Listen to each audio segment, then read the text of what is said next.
सत साहेब, मैं भगत ऋषिराज दास। आप सभी मुझे एक्टर ऋषिराज पवार के नाम से जानते होंगे, और मेरी सच्चाई ये है कि मैं भगत पहले हूं और फिर एक एक्टर।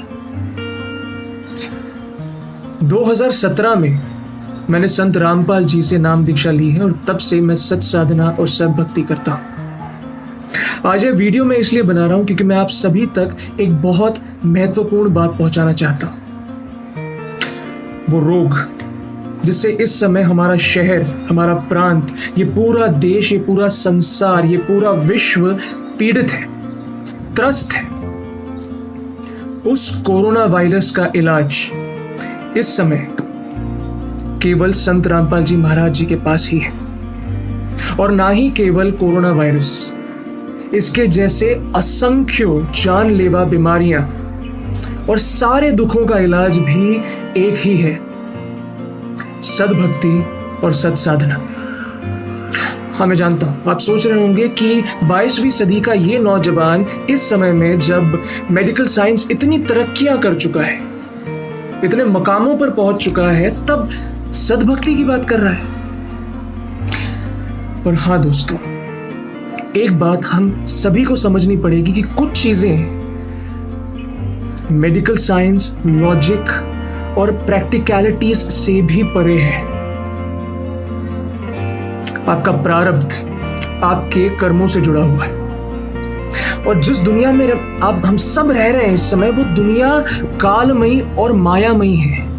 इसमें कुछ भी परमानेंट और इमॉर्टल नहीं है। कुछ भी इस दुनिया में अविनाशी और अमर नहीं है। सब कुछ नश्वर है। आपका शरीर नश्वर है, एक चींटी से लेकर एक हाथी तक, प्लास्टिक से लेकर लोखंड तक, सब कुछ नश्वर है। और अगर अविनाशी है तो वो है आपकी आत्मा, और वो परम पिता परमात्मा, आपकी आत्मा का जनक कबीर साहिब। जी हाँ, और इस समय उनकी शास्त्र सम्मत वेदवित सत साधना केवल इस पूरे संसार में एक ही व्यक्ति के पास है। वो है संत रामपाल जी महाराज, जो सभी प्रमाणों के साथ आपको राइट वे ऑफ वर्शिप यानी कि सरल साधना, सत भक्ति और सही साधना बताते हैं, पूर्ण प्रमाणों के साथ।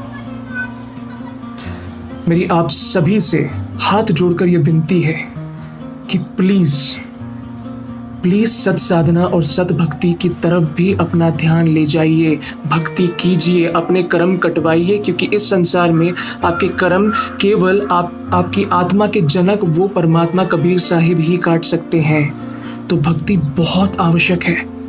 इस समय कोरोना वायरस से न जाने आगे किन किन प्रकार के रोग आएंगे। जैसे जैसे हम कलयुग की तरफ बढ़ते जा रहे हैं, वैसे वैसे हम पर आक्रमण होंगे, अलग अलग देशों से, अलग अलग रोगों से, अलग अलग तरीकों से।